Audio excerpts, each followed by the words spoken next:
Assalamualaikum kawan-kawan semua, salam Lestari. Udah terlalu lama nggak upload video. Terakhir videonya saya upload pas lagi perjalanan Sile saya ke Malaysia. Itu perjalanan yang keempat. Dan ya itu, kendalanya cuma karena saya dan Openg begitu berjarak pada saat ini. Kita nggak boleh tutup mata juga bahwa dunia semakin berat, ekonomi yang beradul, dan ya untuk menemukan waktu sekedar camping satu hari satu malam saja itu rumit. Tapi saya komitmen, saya udah janji sama diri saya sendiri dan Openg bahwa saya tetap akan survive dan bertahan untuk channel ini terus berkembang. Saya percaya itu, dan saya percaya bahwa kawan-kawan semua pasti akan support terus channel ini. Oke, kali ini saya mau bahas tetap mendaki gunung. Ada sebuah lifestyle. Saya nggak tahu ini cocok logi atau tidak, tapi flashback masa lalu saya sebelum saya mengenal dunia naik gunung itu, saya sempat masuk ke komunitas musik. Dari punk saya pindah ke grunge, grup band. Dari style sampai ngeband juga saya sering bawa-bawain lagu ini. Hingga akhirnya kemudian karena Ucu dan Openg mengajak saya bergabung pada sebuah ekstrakurikuler di SMA kami pada saat itu yang bernama Sispala Rantai Kompala, Siswa Pecinta Alam. Rantai Kompala itu nama sebuah gunung yang ada di Sulawesi, tapi di kita bikin terjemahannya yaitu ranting tertinggi kelompok pecinta alam, Rantai Kompala. Bergabung dengan Rantai Kompala itu membuat saya meninggalkan semua hobi itu. Nah, jadi anak komunitas musik yang lain-lain saya tinggalkan. Terjadilah tragedi itu tahun 2001. Saya memutuskan menjadi backpacker. Saya masih ingat backpacker pertama kali itu saya hanya menggunakan sebuah peta yang saya beli dari Gramedia. Next, kemudian di bangku perkuliahan saya tergabung dalam sebuah badan eksekutif mahasiswa, dan kemudian akhirnya saya berkenalan dengan kawan-kawan dari ideolog atau lebih dikenal dengan kawan-kawan kiri. Kawan-kawan kiri ini sendiri, saya nggak bisa sebutkan nama organnya, merupakan salah satu pecahan dari organ yang ada dalam pergerakan di reformasi tahun 99. Saya bakar rokok dulu.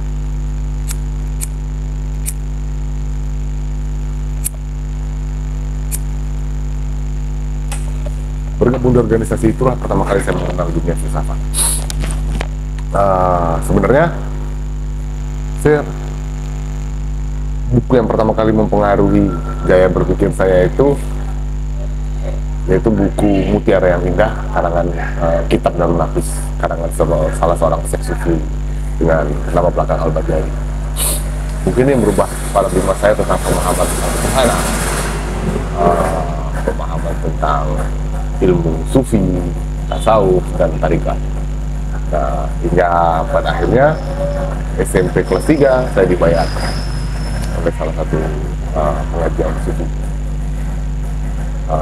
Musik saya sudah meninggal. Oke, akhirnya saya kemudian ke kampus, di dunia kampus tadi yang awalnya saya hanya ingin mengkritisi kebijakan-kebijakan dari kampus yang tidak berpihak kepada mahasiswa. Akhirnya perjalanan takdir saya dipertemukan sama kawan-kawan dari gerakan kiri. Kiri di sini akan saya jelaskan bahwa sebenarnya kiri itu adalah basis atau organisasi yang mengkritik habis-habisan seluruh kebijakan-kebijakan pemerintah yang tidak berpihak kepada rakyat.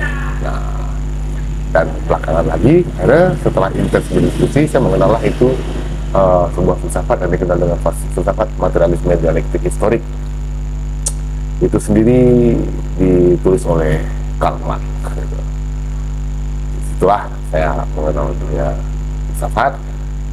Saya mempelajari filsafat materialisme, saya mempelajari filsafat idealisme, karena pada saat itu yang saya tahu bahwa filsafat itu secara garis besar terbagi dua, materialisme dan idealisme. Berjalan dan melewati banyak diskusi panjang, dan saya menempuh banyak aksi massa, pernah jadi korlap, pernah jadi barisan aksi massa, sama kawan-kawan, kita aksi. Nah, kemudian saya mengenal sosok Su Hoki. Nah, ini Su Hoki ini sendiri sebenarnya memberikan pencerahan baru saya yang pada saat itu saya sedang asik-asiknya menikmati halusinasi gerakan kiri. Nah, Su Hoki hadir pada saat itu memberikan banyak pemahaman-pemahaman baru gitu. Saya tidak menyebutkan saya dan Su Hoki itu sama, tidak, cuma yang cukup mengagetkan adalah pas saya lagi jadi demonstran itu, saya terkejut bahwa ternyata saya dan dia memiliki tanggal lahir yang sama, 17 Desember, tahunnya yang beda. Su Hoki sendiri banyak dipengaruhi oleh pemikiran-pemikiran dari beberapa filsuf. Salah satunya yang mengatakan bahwa yang paling sial adalah mati tua, dan yang paling beruntung adalah mati muda. Entah kenapa dia mengatakan hal itu, sepertinya dia sendiri memimpikan untuk mati muda, dan itu terjadi di saat usianya kalau tidak salah di 40-an.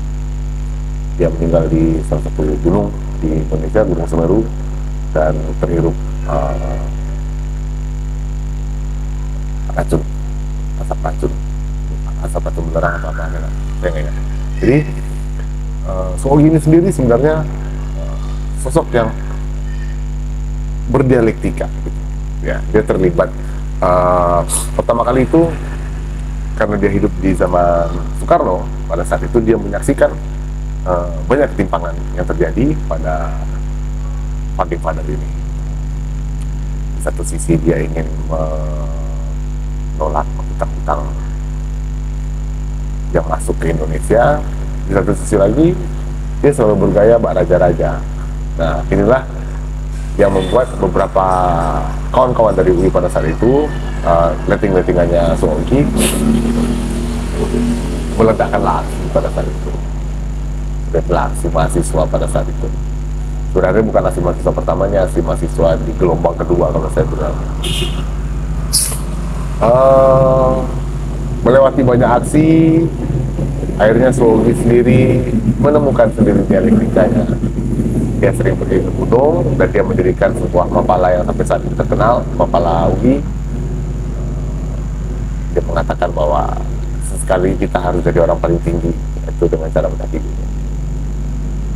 Melewati masa hidup sebagai demonstran, dia mendaki gunung, membuat buku, membuat tulisan-tulisan, menginspirasi sekali story dan perjalanannya Su Hoki. Akhirnya dia tutup usia. Namun karya-karyanya tetap dibaca. Salah satu yang terkenal itu catatan harian sang demonstran, dan kemudian direfleksikan menjadi sebuah film oleh Mira Lesmana Film dan Riri Riza dengan catatan harian Su Hoki. Catatan harian sang demonstran, saya menontonnya berkali-kali.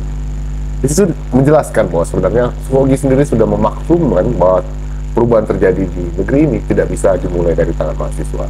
Mahasiswa itu turun hanya untuk memperkecil potensi chaos, karena ketika nanti rakyat sendiri yang sudah turun, itu bicaranya bukan lagi aksi massa, tapi sudah chaos. Nah, Su Hoki kecewa dengan teman-teman seangkatannya yang akhirnya mereka sendiri terjebak pada politik praktis. Ketika Soekarno dijatuhkan, beberapa rekan-rekannya bergabung kepada Presiden yang baru, Soeharto. Ya, dia banyak melakukan sindiran-sindiran tulisannya terhadap rekan-rekannya yang akhirnya masuk ke dalam ranah politik. Nah, balik lagi cerita saya tadi, di organ gerakan kiri saya dan kawan-kawan dilatih untuk terus menjaga jarak dengan anak kekuasaan, dan itu masih saya lakukan sampai saya. Saya tidak terlibat politik praktis manapun, saya tidak terlibat parpol, dan saya tidak terlibat dalam pemilihan-pemilihan yang aneh-aneh. Ya, karena saya sudah memandang bahwa akar masalahnya adalah sebenarnya hanya di masalah ekonomi, jebakan utang. Nah, ini yang harus diselesaikan. Dalam teori simpel, tapi dalam praktek itu agak dahsyat. Next, kemudian kita berganti posisi tema. Saya masih ingat ketika saya sudah selesai melewati proses saya melakukan pendakian gunung pada tahun 2001. Alhamdulillah saya masih terlibat di beberapa kegiatan-kegiatan Sismala seperti pendidikan dasar, pelantikan, atau mungkin ada materi-materi dari pecinta alam yang harus dilakukan, materi lapangan lah kalau kita bilang. Itu biasanya makan waktu 1 hari sampai 2 hari. Saya berkenalan dengan banyak senior yang wow, saya ingat rupanya dan saya lupa namanya, tapi saya masih ingat pembahasan kami di jam-jam dini hari itu tidak jauh dari gerakan. Apakah pendaki gunung itu seidealisme itu? Saya nggak tahu. Cuma pembahasan kita, saya masih ingat beberapa abang-abang itu menawarkan diskusi-diskusi rumit sebenarnya itu di jam 2 sampai jam 3 malam. Kita bahas masalah, dari mulai masalah gerakan rakyat, kita bahas masalah gerakan mahasiswa, sampai kita membahas masalah kenapa pendaki bisa sekritis itu. Gitu. Kita bahas, bahkan sampai ke sufi. Nah, kita bahas sampai ke sufi itu karena indikasinya kemudian saya tahu bahwa beberapa abang-abang saya itu, senior-senior saya itu, ini dalam tanda petik senior-senior ini bukan dari Sismala Raden Pampala atau bukan senior Sismala, tapi mereka adalah abang-abang dari pihak luar, penggiat alam terbuka yang bantu ikut mengembangkan atau membangun Sismala Raden Pampala. Pembahasan itu lekat di dalam subliminal message saya, dalam alam sadar saya lekat. Akhirnya saya menemukan keputusan sendiri pada saat itu, ya artinya saya harus menemukan jalan lain karena mungkin jalan saya menjadi pendaki gunung itu sudah stop gitu. Diskusi dengan mereka membuat saya lebih jernih memandang apapun itu fenomenanya. Semoga abang-abang itu saya selalu sampai saat ini. Alhamdulillah saya belum pernah dalam masa nggak ketemu. Di pembahasan begini itu sampai saya menemukan pemahaman sendiri tuh bahwa pendaki gunung itu ya anti kemapanan, tapi tidak menolak modernisasi. Yang kedua, pendaki gunung itu idealisme. Mereka punya prinsip dan mereka hidup bersama prinsip-prinsipnya. Pendaki gunung itu dingin. Nah, saya lupa narasi tepatnya, tapi saya masih ingat pada saat itu ada sebuah pendaki luar negeri yang membuat sebuah puisi mengatakan, wahai gadis kota, jangan pernah mencintai pendaki gunung, karena pendaki gunung itu perasaannya sangat mudah berubah, seperti cuaca yang ada di puncak gunung. Bisa tiba-tiba panas dan bisa tiba-tiba dingin. Cuaca yang paling tidak bisa ditebak itu memang cuaca di gunung, karena dari bawah kita berangkatnya panas, bisa di pertengahan jalan kita ketemu hujan, atau di awal perjalanan kita ketemu hujan, di pertengahan jalan kemudiannya kita menemukan cuaca yang cerah, apapun itu. Nah, itu yang mungkin yang membentuk juga karakter pendaki itu jadi cepat beradaptasi, cepat berubah sama seperti cuaca-cuaca yang ada di gunung. Saya beruntung pernah menjadi pendaki, bahkan di pikiran saya sendiri, saya tak pernah menyatakan bahwa saya benar-benar berhenti. Tapi kalau mau dikaji-kaji ulang saya bakal mendaki lagi atau enggak, itu semua masih jadi misteri lagi. Ya nggak tahu kan, tiba-tiba konten Akarimba meledak, bisa sampai 800.000 juta subscriber dengan jam tayang yang tinggi. Why not? Saya menopeng akan daki lagi. Ya, saya beruntung menjadi pendaki dan pernah menjadi pendaki. Saya beruntung menjadi penggiat alam terbuka karena di saat fisik itu dilatih dalam kondisi seminimal mungkin, membangkitkan jiwa survival yang tinggi. Selain itu juga memiliki pemikiran yang luar biasa. Kita ada diskusi buku, kita membedah tiap-tiap materi, ada rule yang dibuat dengan tulisan yang tidak kaku, tapi dipraktekkan harus sedisiplin mungkin. Ya, bagi kawan-kawan yang masih hobi naik gunung, saya sarankan ikut pelatihan. Seru, karena saya menemukan korsa itu memang ketika saya berada dalam pendidikan dasar Sismala Raden Pampala. Pendaki itu kritis, dingin, berprinsip, dan tak mudah goyah. Itu yang saya percayai. Karena secara tidak langsung kita sebenarnya sedang ditempa. Makanya waktu sekolah yang luar biasa itu tidak bisa kita temukan ilmunya itu di bangku sekolah ataupun di bangku kuliah. Itu adalah bangku ketika berguru ke gunung atau berguru ke alam. Kita akan terbentuk dan kita akan terbentuk. Terima kasih buat kawan semua. Silakan subscribe, like, share, dan komen. Dan malam ini saya buat konten ini, sekali lagi saya terinspirasi sama Bung Ferry Irwandi. Nah, saya termotivasi dengan pemikiran filsafatnya, dengan pemikiran ekonominya. Ya, itu juga motivasi saya buat membahas atau menggiring konteks kegiatan alam terbuka itu dalam sebuah bentuk narasi atau sebuah bentuk storyteller gitu. Sekali lagi terima kasih, mudah-mudahan konten saya bermanfaat. Saya dan kawan-kawan saya pun tidak sabar ingin sama-sama mengeksplor konten berkekeran atau kembali ke alam.